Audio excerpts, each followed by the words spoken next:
Olá, tudo bom? Como é que está? Meu nome é Lima, sou professor, escritor, gosto de contar histórias e estou aqui na minha biblioteca Casa das Letras, aqui no município de Floriano, estado do Piauí. Pois é, pessoal, legal, né? Bom, hoje é 21 de junho de 2021, são 16 horas e 13 minutos. Pois é. Bom, vamos dar continuidade ao nosso trabalho é, de divulgar a literatura piauiense, né? Nós estamos dando continuidade aqui com o nosso livro é, do Assis Brasil, a poesia piauiense do século XX, né? Bom, vale salientar que esse trabalho tem como objetivo formação do leitor aqui do nosso canal, né?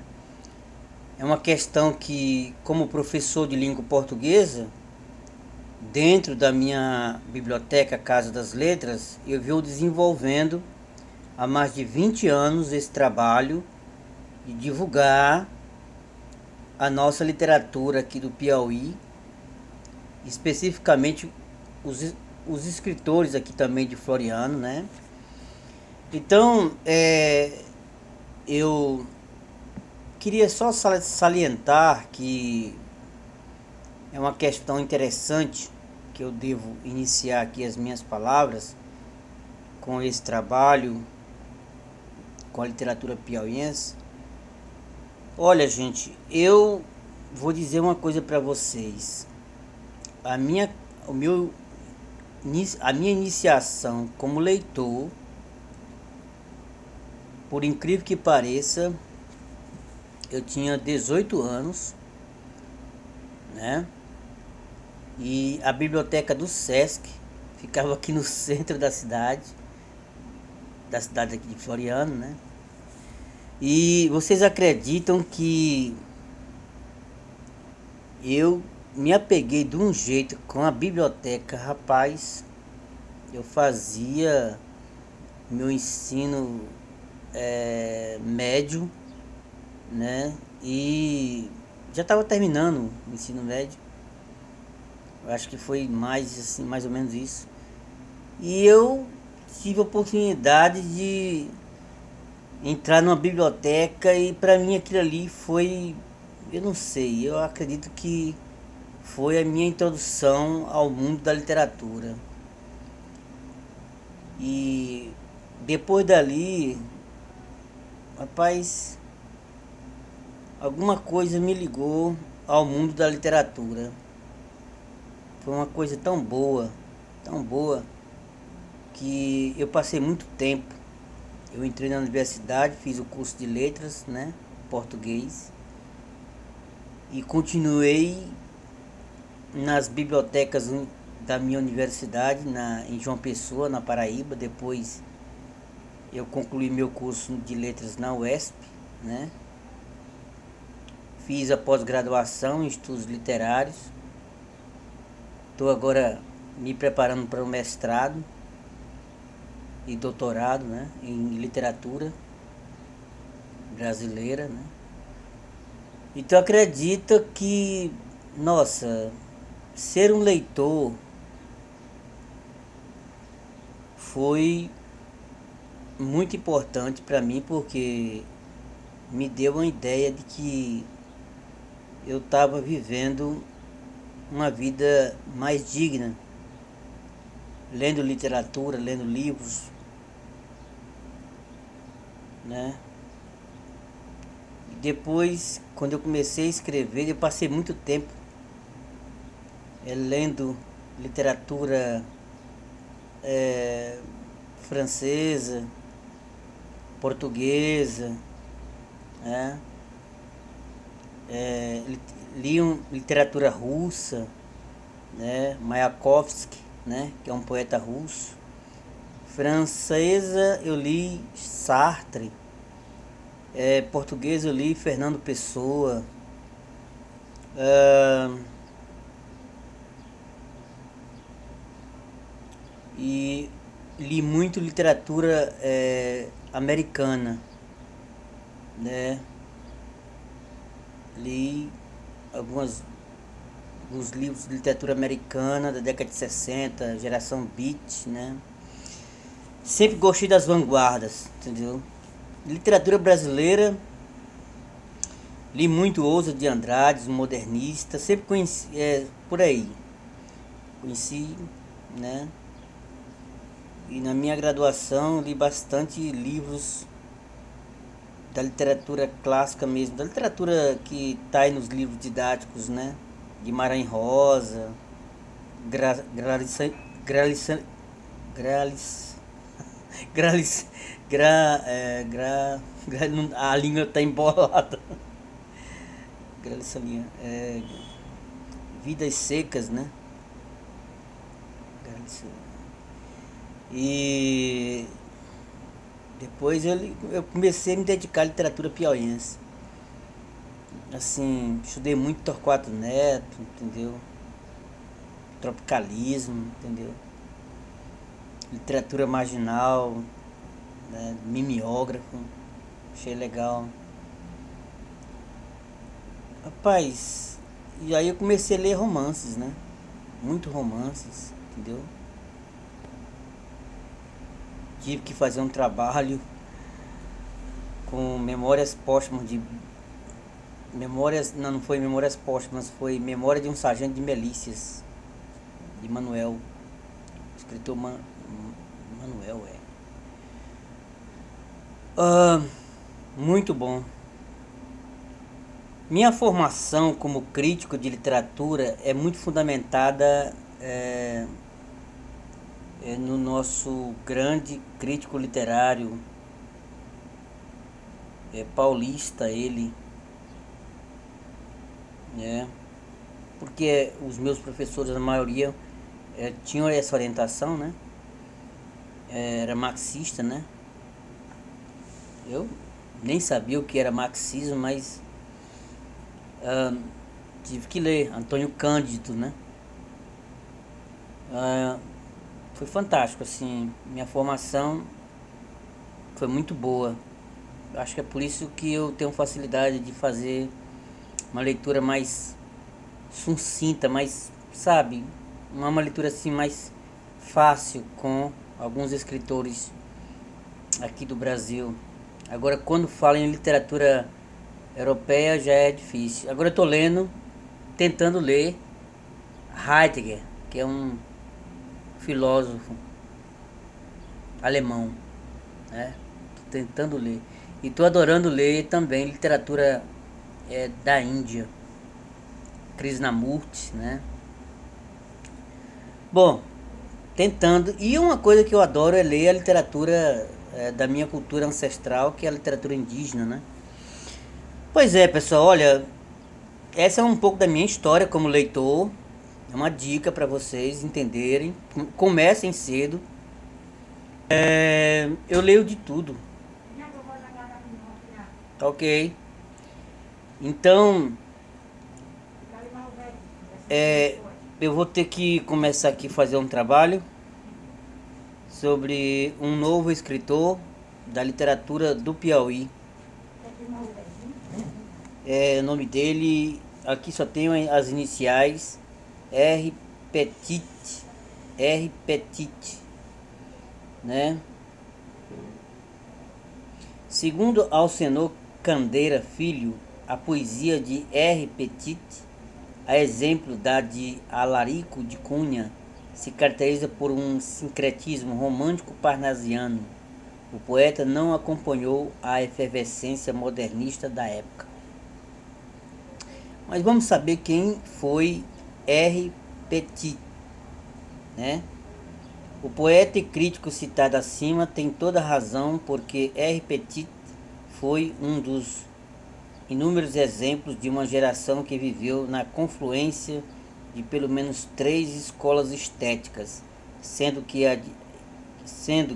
a de marca mais forte foi sem dúvida a romântica, que no Brasil durou perto de 100 anos. Com o parnasianismo e o simbolismo, impondo suas mudanças, tais poetas tentaram, de fato, uma forma sincrética que não os expusesse muito como escritores passadistas. Mas como R. Petit, Alarico da Cunha e Thomas Catunda, todos parnaibanos por adoção, né? A poesia não saiu enxovalhada com seus versos. Pelo contrário, pois sonetistas desenvoltos e criadores de belas imagens e expressões formais que deram maioridade à sua atuação poética. Conheci ainda bem menino os 3 poetas em Parnaíba. Meu pai era amigo de R. Petit, que na época, década de 40, tinha muito prestígio na cidade, ao lado de Alarico da Cunha. Thomas Cantunda era um poeta mais bissexto, casado com uma tia minha e com quem estudei inglês. Raimundo Araújo Chagas, que assinava seus poemas com apenas R. Petit, né? Então o nome dele é Raimundo Araújo Chagas, né? Nasceu em Belém do Pará em 1894 e morreu em São Paulo em 1969.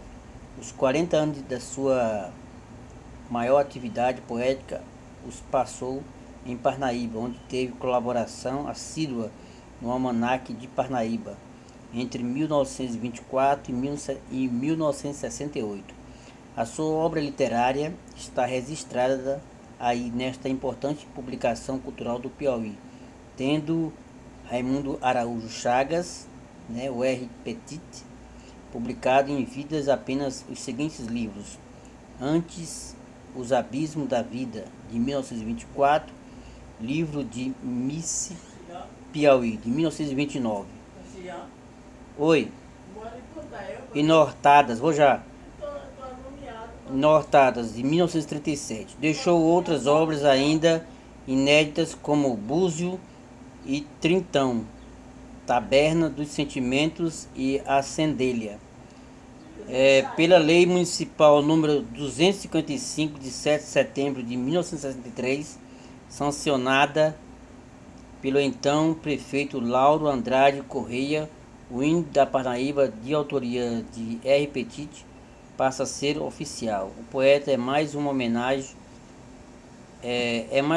de sua cidade, acaba patrono da cadeira número 9 da Academia Parnaibana de Letras, né?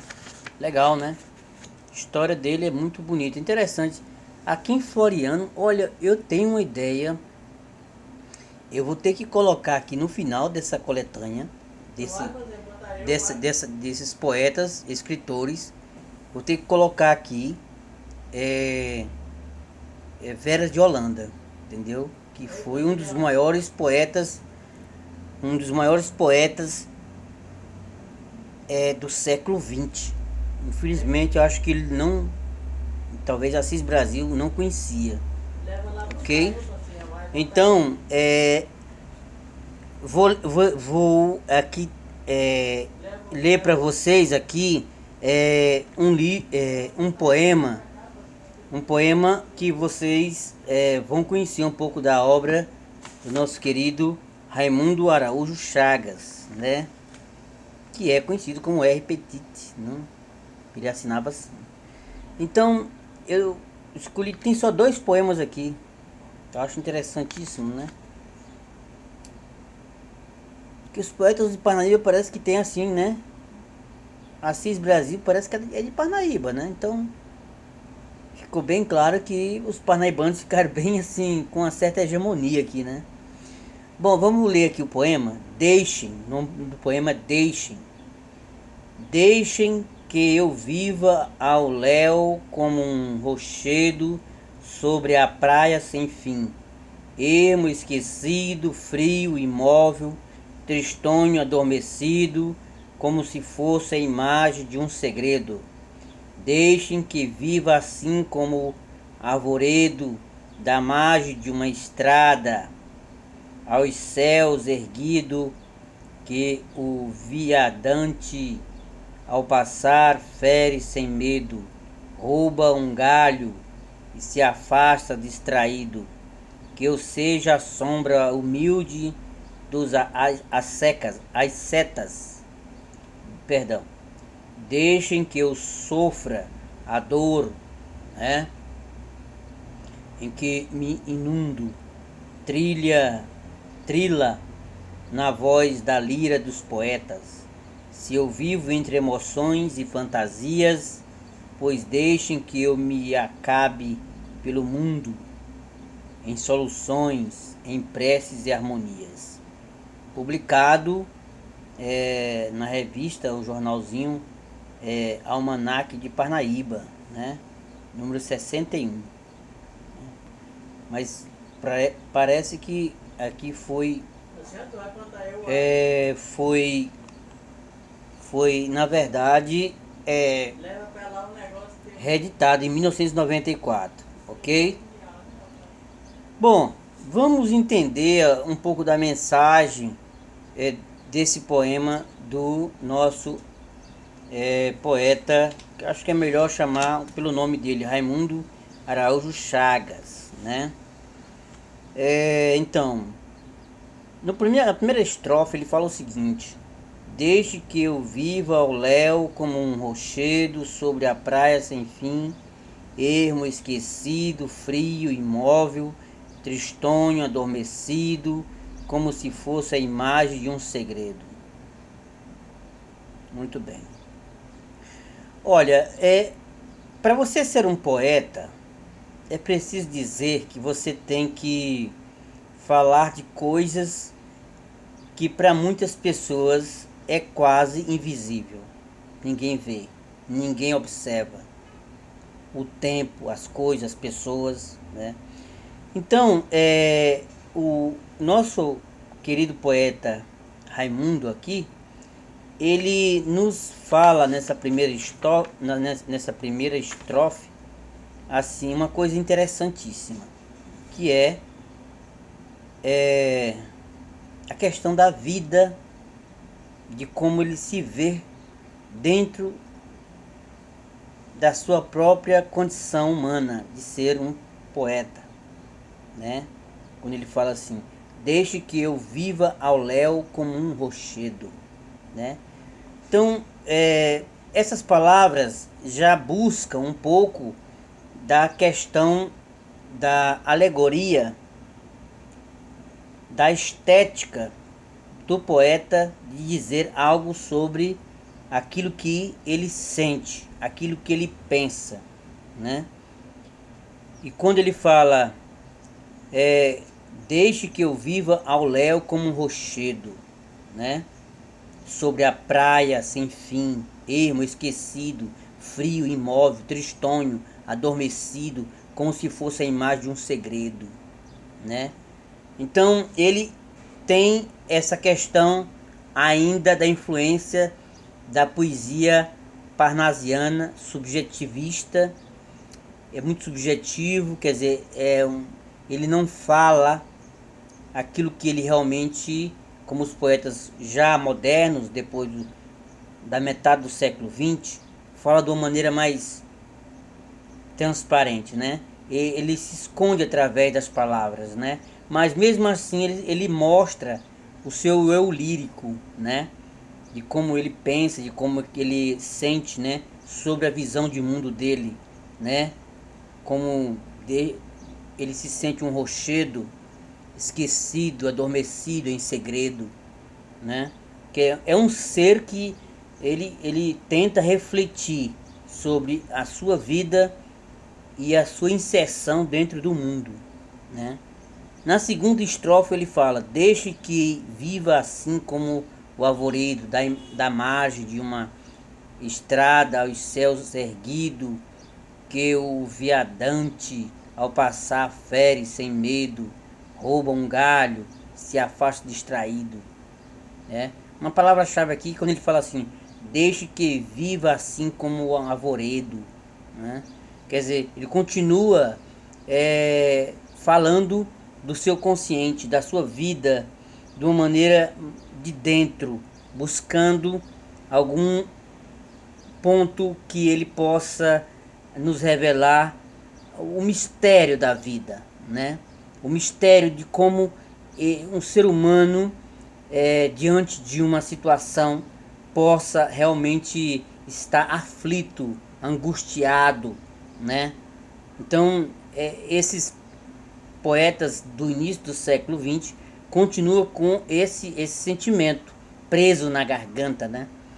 E ele continua aqui na terceira estrofe: que eu seja a sombra humilde dos ascetas, deixe que eu sofra a dor em que eu me inundo, trila na voz da lira dos poetas, né? Quer dizer, parece que ele sente uma satisfação em sofrer, porque parece que o fato de ter uma influência também do romantismo, que foi um momento difícil diante de uma escola literária que tinha um sentimento de angústia, de niilismo, um sentimento de dor profunda, um mal-estar, como eu sempre falo aqui. O poeta aqui fala que é necessário sentir essa dor, né? Esse sofrimento, para que ele possa estar diante do mundo dos poetas, né? E no final ele fecha aqui na última estrofe e fala: se eu vivo entre emoções e fantasias, pois deixe que eu me acabe pelo mundo em soluções, em preces e harmonias, né? Vou repetir: se eu vivo entre emoções e fantasias, pois deixem que eu me acabe pelo mundo em soluções, em preces e harmonias. Quer dizer, então o poeta tem essa busca também pelo um mundo quase impossível, né? Porque a gente às vezes quando vai escrever tem que entrar um pouco na fantasia da literatura, né? Às vezes essa fantasia pode ser uma coisa bem viva, né? Bem real. Às vezes não, pura ficção, né? Mas o Raimundo, né, nos deixa aqui um recado, né? Ele quer realmente entrar nesse mundo, né? Nesse mundo onde a fantasia, né, possa lhes dar um refúgio, uma busca do seu do seu eu lírico, de poder falar aquilo que ele sente, aquilo que ele quer realmente botar para fora, né? Às vezes a gente tem necessidade, né, gente, de colocar um sentimento que está preso dentro da gente e a gente precisa colocar para fora. Eu acho que o Raimundo nos dá essa sensação de que é necessário colocar tudo aquilo que a gente precisa, que está dentro e está nos perturbando, né? Está nos deixando assim um pouco sem o equilíbrio emocional, né? Para poder realmente sentir as coisas de uma maneira mais tranquila, pacificamente mais harmoniosa, né? Então acho que o poeta aqui ele tem essa necessidade de poder realmente nos mostrar que o mundo da literatura tem esse rochedo, esse esquecimento, né? Essa dor, esse medo, né?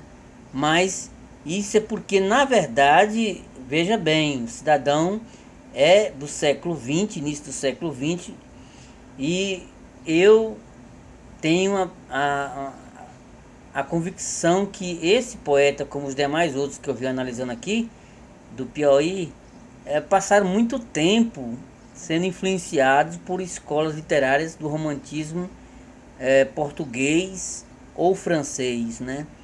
E esses poetas, cara, eu não sei, eu vou pegar mais, me aprofundar mais dentro da escola literária do romantismo e do parnasianismo, para que vocês tenham uma ideia de como era fazer literatura com essa perspectiva, com essa perspectiva de falar de uma maneira assim, como se estivesse sofrendo, né, profundamente na alma, né?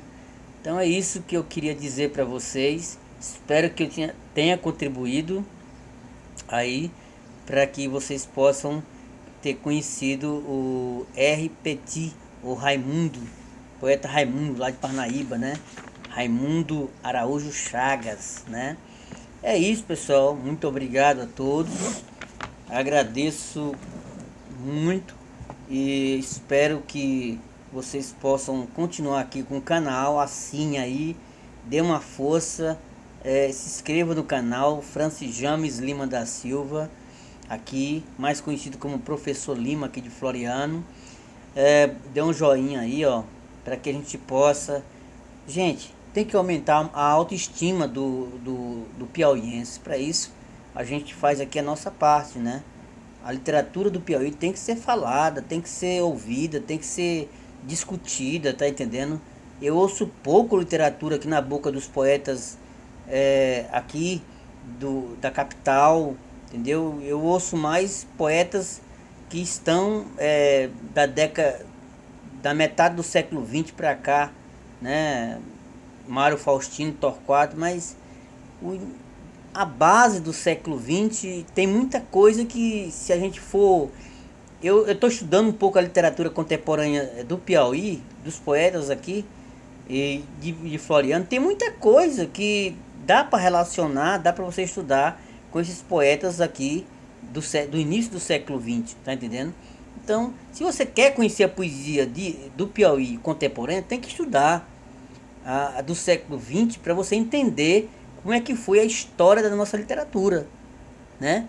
Como é que foi a história da nossa cultura, entendeu? Então é isso. Só agradeço a todos vocês, muito obrigado, boa tarde. E lembre-se, entendeu? Fique aqui no nosso canal, aqui tem cultura. Valeu, obrigado a todos. Valeu. Poeta, dá uma luz especial para o poeta aí, Francisco Gomes, né? Valeu, tchau.